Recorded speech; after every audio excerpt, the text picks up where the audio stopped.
वक्त की सबसे बड़ी खबर, तुर्की और सीरिया में आज आए भूकंप में मरने वालों की संख्या बढ़कर 2500 तक पहुंच गई है। सिर्फ तुर्की में ही 1500 से ज्यादा लोगों की मौत की खबर है। उधर सीरिया में अखबार अल वतन के मुताबिक वहां के प्रधानमंत्री की बहन भी भूकंप में मारी गई हैं।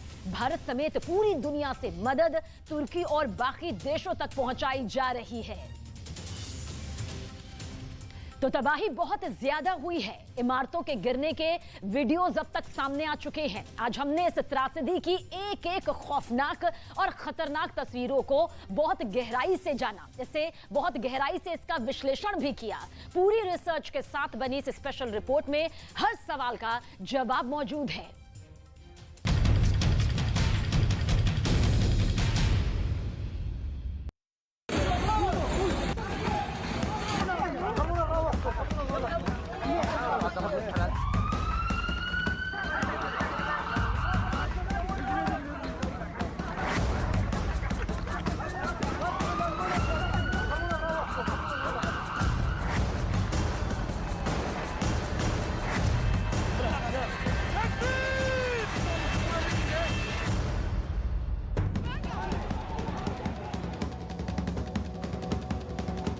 चार देशों के 12 करोड़ लोग भूकंप की दहशत में हैं।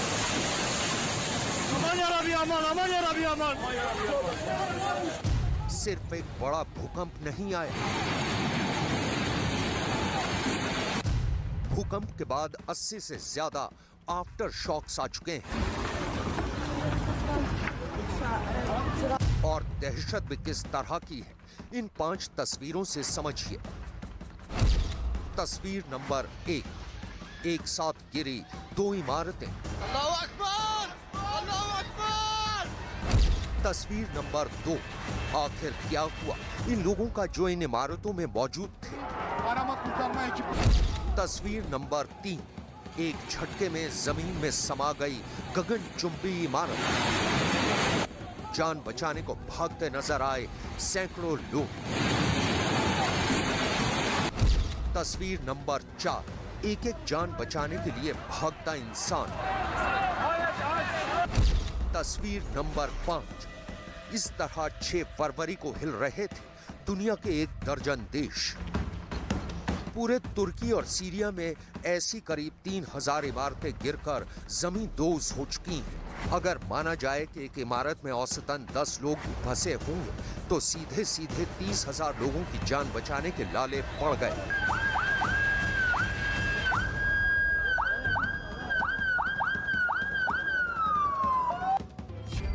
यूएस जियोलॉजिकल सर्वे के मुताबिक भूकंप का सबसे बड़ा केंद्र तुर्की का गाजियान्टेप इलाका था, जहां 18 किलोमीटर की गहराई में भूकंप केंद्र मौजूद था।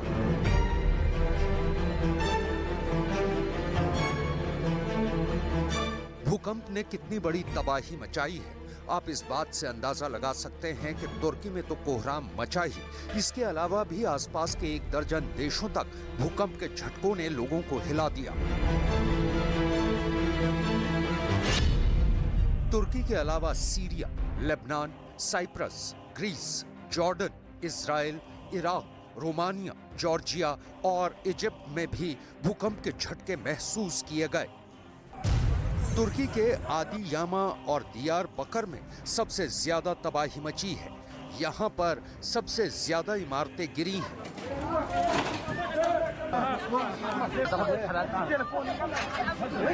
इसके अलावा उस्मानिया प्रांत में भी 34 इमारतें गिरी हैं।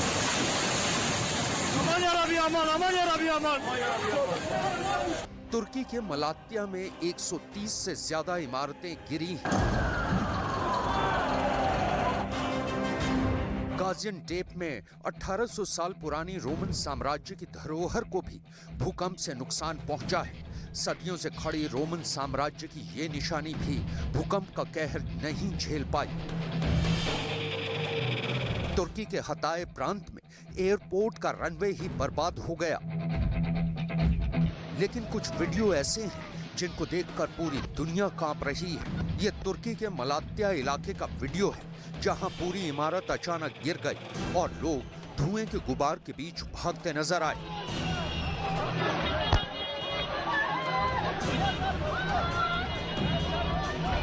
और ये तस्वीर इस वक्त दुनिया में सबसे ज्यादा देखी जा रही है। ये तुर्की के संत नूरफा की तस्वीर है, जहां भगदड़ मच गई। ये तस्वीर 2 कैमरों से रिकॉर्ड हुई है। पहले देखिए कैमरा नंबर 1। वो कौन किस्मत वाले थे जो इस प्रलयंकारी तबाही से बचे। ये भी देखिए, सबसे पहले काली रंग की कार गिरती हुई इमारत के नीचे से भागती नजर आई और इसके बाद तेजी से भागती नजर आई एक सफेद कार। ये लोग वाकई किस्मत वाले थे जो बाल बाल बच गए। और अब देखिए कैमरा नंबर 2। दिल दहला देने वाली ये तस्वीरें इस वक्त पूरी दुनिया में वायरल हो रही हैं। इन तस्वीरों में एक काली तस्वीर भी नजर आ रही है। क्या ये बालकनी में खड़ा कोई इंसान था? अंदाजा लगाना मुश्किल है, लेकिन ये तस्वीर धूल और धुएं के गुबार में लोगों को डराकर गायब हो गई।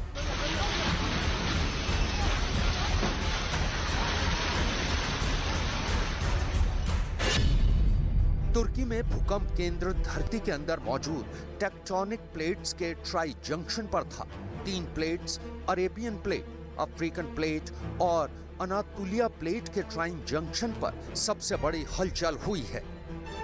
तुर्की के पड़ोसी सीरिया में भी भूकंप ने भारी तबाही मचाई है। यहाँ युद्ध के दौरान इमारतों पर बम बरसे थे। पूरा शहर खंडहर हो गया था और अब भूकंप ने इन लोगों की कमर तोड़ दी है। सीरिया के प्रभावित शहरों के अस्पताल इस वक्त घायलों से भरे हुए हैं।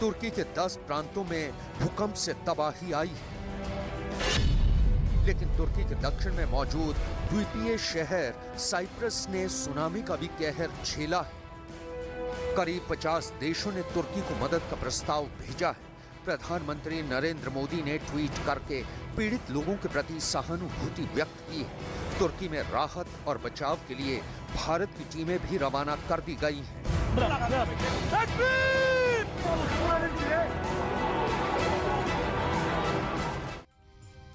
यूक्रेन पर अब तक के सबसे बड़े हमले का खतरा मंडरा रहा है और अब हमला सीधे ज़ेलेंस्की पर हो सकता है, क्योंकि यूक्रेन युद्ध पर अब तक का सबसे बड़ा पर्दाफाश हो चुका है।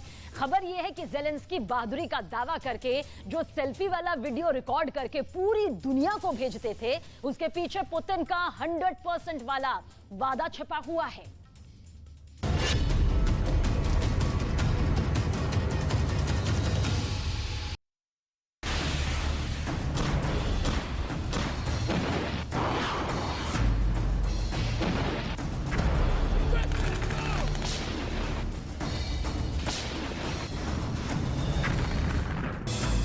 रूस के राष्ट्रपति व्लादिमीर पुतिन और यूक्रेन के प्रेसिडेंट वोलोदिमीर ज़ेलेंस्की, एक दुनिया के सबसे ताकतवर देशों में शुमार रूस के सबसे शक्तिशाली नेता, तो दूसरे दुनिया के करीब 200 देशों की फहरिस्त में शामिल एक अदने से मुल्क यूक्रेन के राष्ट्राध्यक्ष, दोनों एक दूसरे के कट्टर दुश्मन, जानी दुश्मन। लेकिन क्या पुतिन ने ज़ेलेंस्की को जीवन दान दिया है? क्या पुतिन ने ज़ेलेंस्की को ना मारने का वादा किया है? इन सवालों पर बहुत बड़ी खबर आई है, वो खबर आपको दिखाएं। उससे पहले जरा युद्ध में तबाही का ये मंजर देखिए।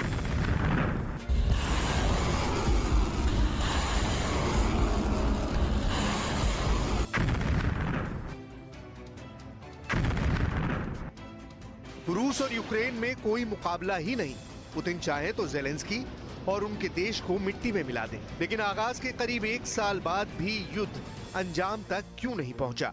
क्या नेटो की शह पर ज़ेलेंस्की की आर्मी पुतिन की सेना पर भारी पड़ रही है, या फिर पुतिन यूक्रेन को बहुत धीरे धीरे बर्बाद करना चाहते हैं? ये बात सिर्फ पुतिन को ही मालूम है, लेकिन एक बात जो किसी को मालूम ना थी, वो 24 फरवरी 2022 से यूक्रेन पर नॉन स्टॉप बरसते बारूद के बीच अब जाकर पता चली है।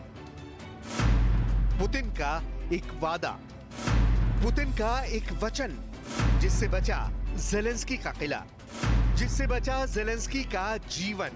पुतिन का ये वादा, ये वचन, वो खबर है जो यूक्रेन युद्ध में अब तक का सबसे बड़ा पर्दाफाश है।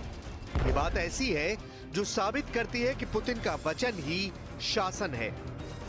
पुतिन ने यूक्रेन पर अंधाधुंध मिसाइलें दागने में कोई कोताही नहीं बरती। दिन के उजाले से रात के अंधेरे तक में बम बरसाकर कीव में कोहराम मचा दिया। लेकिन पुतिन ने अगर ज़ेलेंस्की की जान बख्शने का वादा कर दिया तो कर दिया। अब भले ही ज़ेलेंस्की इसे रूस की कमजोरी समझे और खुद की ताकत के तौर पर पेश करे, लेकिन सच क्या है वो आप खुद सुनिए। באיזשהו שלב, 3 שעות פנימה 4, אנחנו כבר מדלגים לתוך הפגישה, אני אומר לו, שמע, מה עם הסיפור הזה? אתה מתכוון להרוג? והוא אמר, אני לא ארוג את זלנסקי. ואז אמרתי לו, אני צריך להבין שאתה נותן לי את המילה שאתה לא הורג את זלנסקי. הוא אמר, אני לא הורג את זלנסקי. पुतिन के इस वादे का दावा किसी ऐरे गैरे ने नहीं, बल्कि इजराइल के पूर्व प्रधानमंत्री नफ्ताली बेनेट ने किया है। बेनेट के मुताबिक पुतिन से मिले इस भरोसे के बाद उन्होंने ज़ेलेंस्की को फोन लगाया।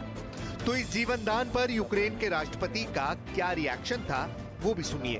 קשר לזלנסקי ישירות ואני אומר לו, תשמע, יצאתי מפגישה, הוא לא הולך להרוג אותך. इतना सुनते ही ज़ेलेंस्की ने बेनेट से तपाक से पूछा, क्या ये वादा पक्का है? इस पर नफ्ताली बेनेट ने जवाब दिया, 100%, वो आपको नहीं मारेंगे। इस बातचीत के फौरन बाद ज़ेलेंस्की ने क्या किया वो भी आप इजराइल के पूर्व प्रधानमंत्री से ही सुनिए। אחרי שעתיים זלנסקי עלה למשרד שלו, עשה סרט סלפי כזה מתוך הלשכה, אני לא מפחד והכל. מכל מקום זה היה ויתור אחד. הוויתור השני הוא ירד מפירוז אוקראינה. नेता बनने से पहले ज़ेलेंस्की अभिनेता थे, कॉमेडियन थे। ऐसे में अदाकारी के फन में माहिर ज़ेलेंस्की ने पुतिन से जीवन दान मिलते ही बेनेट के मुताबिक जो किया, जो कहा, जरा वो भी देख लीजिए। Ми звикли говорити, понеділок день важкий. В країні війна, тож кожен день. ये तस्वीर पिछले साल मार्च के पहले हफ्ते की है, जब उस वक्त इजराइल के प्रधानमंत्री नफ्ताली बेनेट अचानक मॉस्को पहुंचे थे। 24 फरवरी 2022 को यूक्रेन पर रूस के पहले अटैक के बाद किसी दूसरे देश के नेता का ये पहला मॉस्को दौरा था। उस समय बेनेट के मॉस्को दौरे की खबर इंटरनेशनल मीडिया की हेडलाइंस थी, क्योंकि बेनेट ने रूस और यूक्रेन में मध्यस्थता की पहल की थी। यूक्रेन में युद्ध के बरसते शोलों के बीच रूस जाने की हिम्मत दिखाई थी।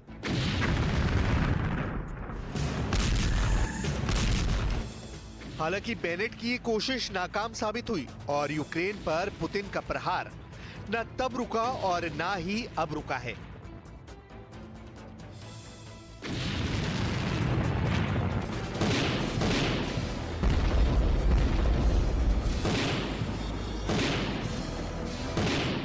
लेकिन पिछले साल मार्च में जो कोशिश इजराइल के तब के प्रधानमंत्री ने की, उसकी इनसाइड स्टोरी अब जाकर सामने आई।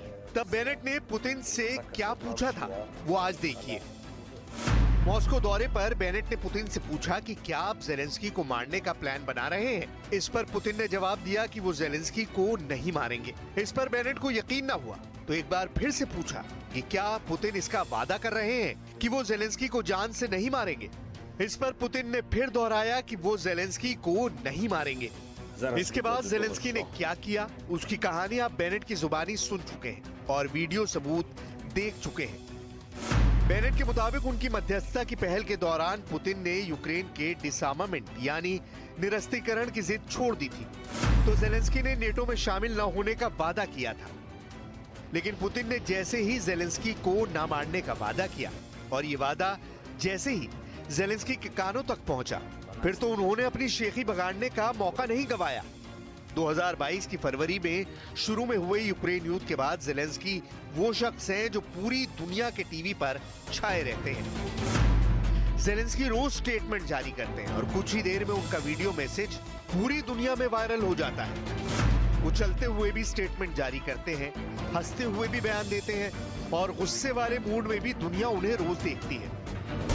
जेलेंस्की के टारगेट पर हमेशा व्लादिमीर पुतिन होते हैं। जेलेंस्की के टारगेट पर कादिरोव जैसे पुतिन के खूंखार कमांडर होते हैं। अब जरा बीते साल जुलाई का ये वायरल वीडियो देखिए। इसमें कादिरोव को देखिए और कादिरोव ने जिस शख्स पर हाथ रखा है उसे तो बहुत गौर से देखिए, बार बार देखिए, उसके बोलने का अंदाज देखिए, स्टेटमेंट पढ़ते हुए बॉडी लैंग्वेज देखिए। कंधे पर कादिरोव के हाथ का ऐसा असर कि डर से आंसू निकलने लगे थे और ये पानी पीने लगता है। रमजान कादिरोव का बीच बीच में हड़काना ऐसा कि जेलेंस्की ने सपने में भी नहीं सोचा होगा कि कीव में बैठे हुए उनके साथ कोई ऐसा भी कर सकता है। सब आपके सामने है, लेकिन तो यूक्रेन में अगले 48 घंटे में बहुत बड़ा बदलाव हो सकता है और उसकी शुरुआत ठीक जेलेंस्की के ऑफिस से हो सकती है। महायुद्ध के बीच यूक्रेन की सरकार में ऐसी इमरजेंसी पहले कभी नहीं आई थी। ये रिपोर्ट आपको जेलेंस्की के ऊपर पुतिन से भी बड़े खतरे के बारे में पूरी जानकारी देती नजर आएगी।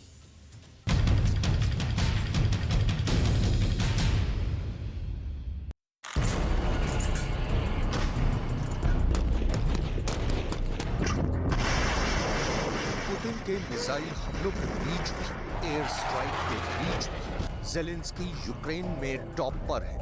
यूक्रेन में हजारों लोग और फौजियों की मौत हो गई, लेकिन जेलेंस्की का बाल भी बांका नहीं हुआ।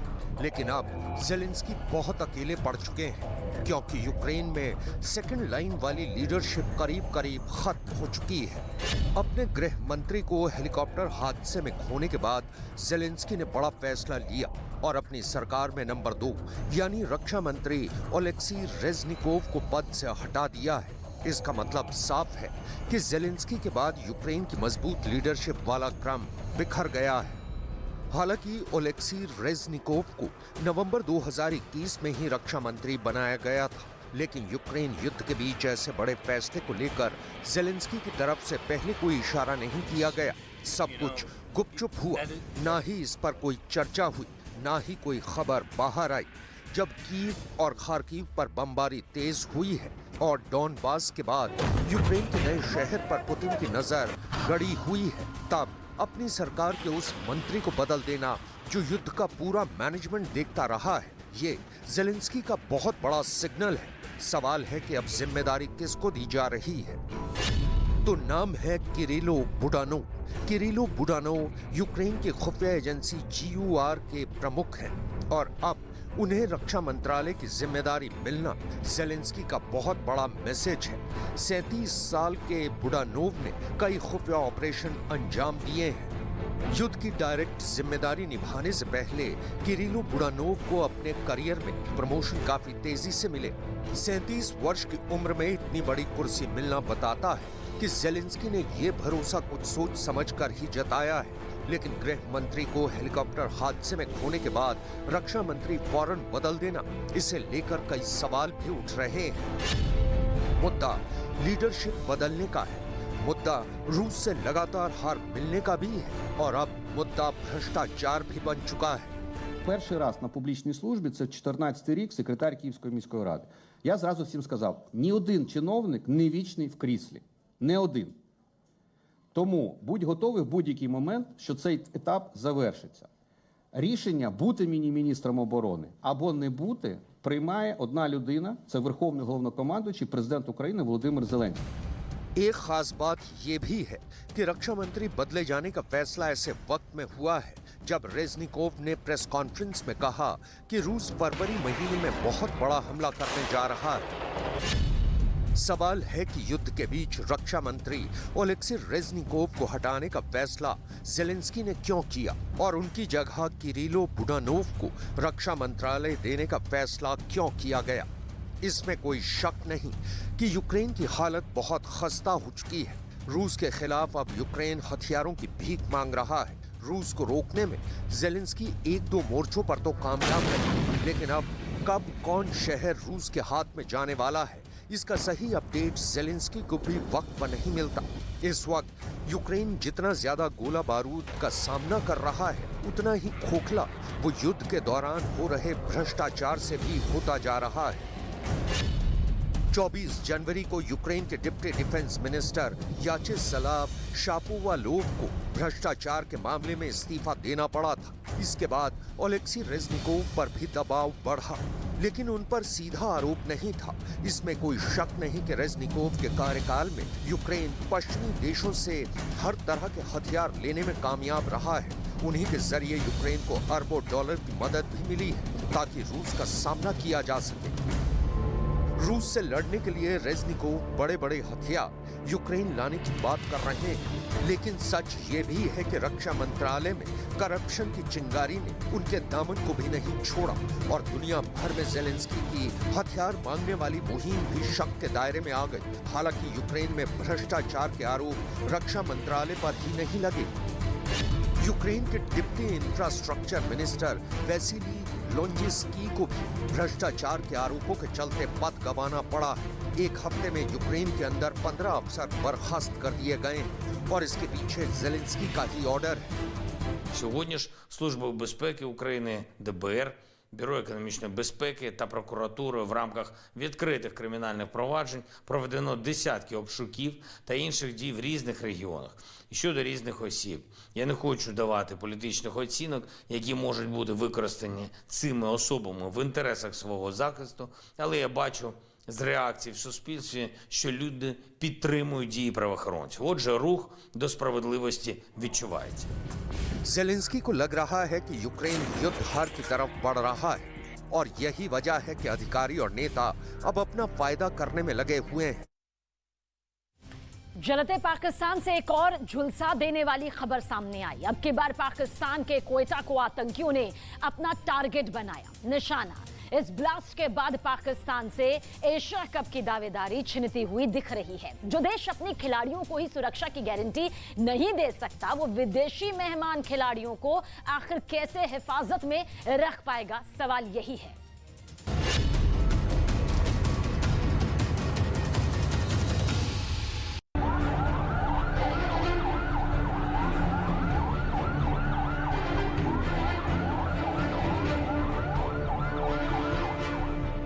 क्वेटा का ये धमाका पाकिस्तान के विकास वाली कहानी का पहला और आखिरी अध्याय है। खुलकर कहें तो पाकिस्तान ने पिछले 70 सालों में जो पाठ पढ़ा है, उसका पहला हर्फ इसी आतंकवाद से शुरू होता है, जिसके धमाके देश को दहला रहे हैं।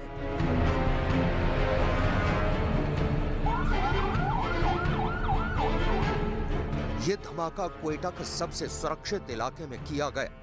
पुलिस वालों को टारगेट करके ब्लास्ट को अंजाम दिया गया और इसका असर दिखा उस मैच पर जिसमें पाकिस्तान के 2 इंटरनेशनल खिलाड़ी खेल रहे थे। विस्फोट के बाद दोनों क्रिकेटर स्टेडियम से भाग खड़े हुए। दोनों के दिलो दिमाग पर खौफ ऐसा बरपा कि उनके हाथ से बल्ला और बॉल छूट गया और पाकिस्तान क्रिकेट एसोसिएशन यानी पीसीबी डिमांड कर रहा है उनके देश में एशिया कप की मेजबानी नहीं छीनी जाए। लेकिन क्या ऐसा होगा? इस सवाल का जवाब उन सबूतों में शामिल है जो चीख चीख कर कहते हैं कि आतंकिस्तान में जेंटलमैन गेम क्रिकेट का आयोजन अपने खिलाड़ियों को बलि चढ़ाने जैसा है। दुनिया का कोई भी देश अपने खिलाड़ियों को पाकिस्तान के कातिलों के हवाले नहीं करना चाहेगा। एशिया कप की मेजबानी को लेकर पाकिस्तान की हो रही फजीहत की दास्तां आगे दिखाएंगे। उससे पहले उस बर्बादी का बैकग्राउंड समझने की कोशिश करते हैं जिसने पाकिस्तान को डुबो दिया।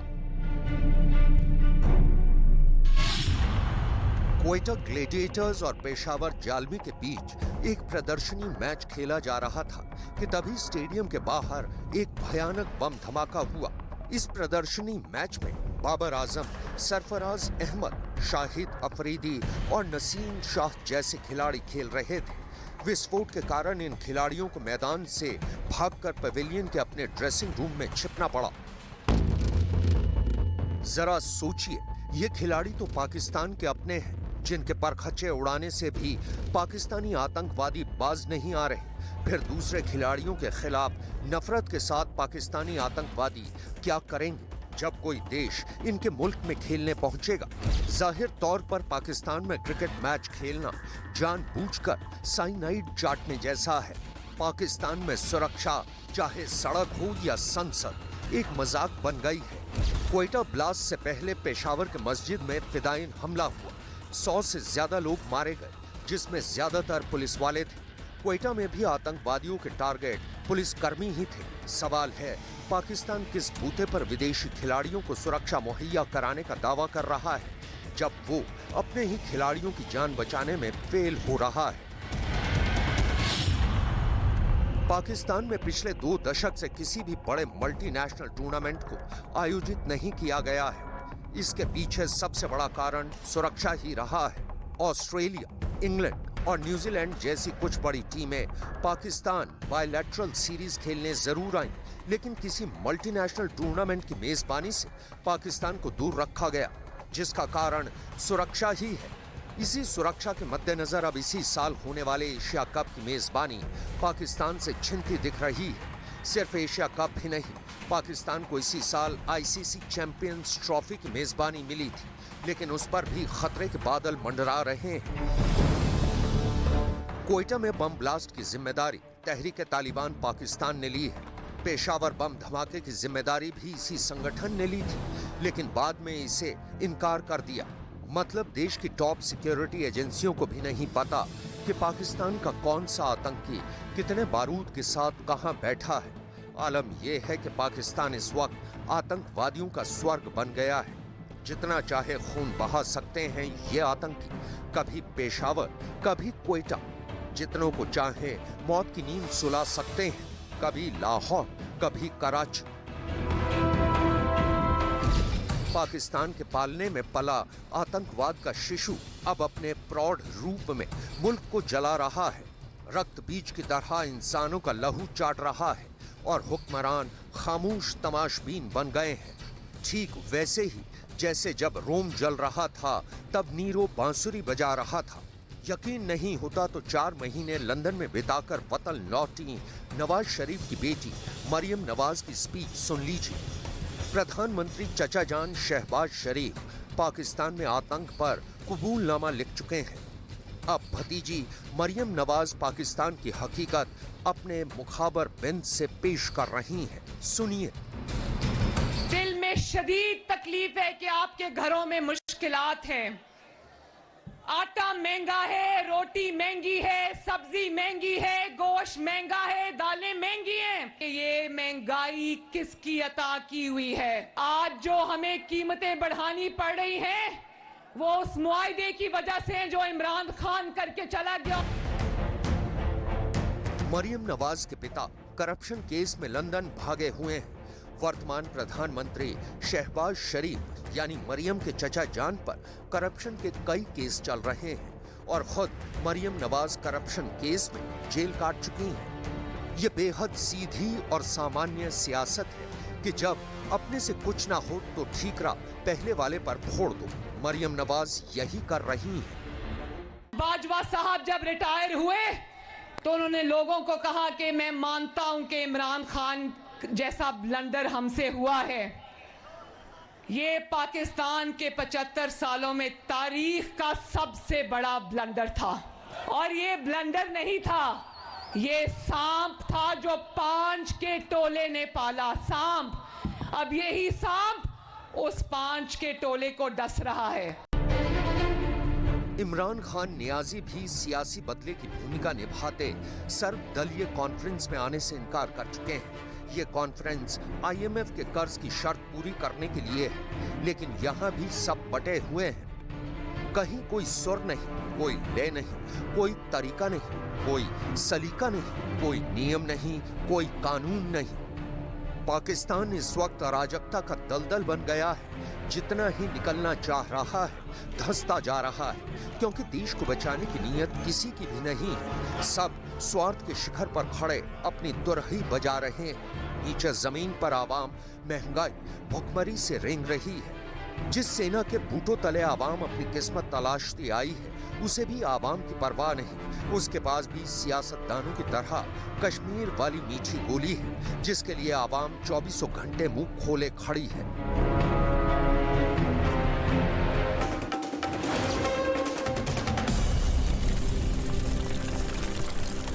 न्यूज 18 इंडिया की web series FIR number 208 streaming now.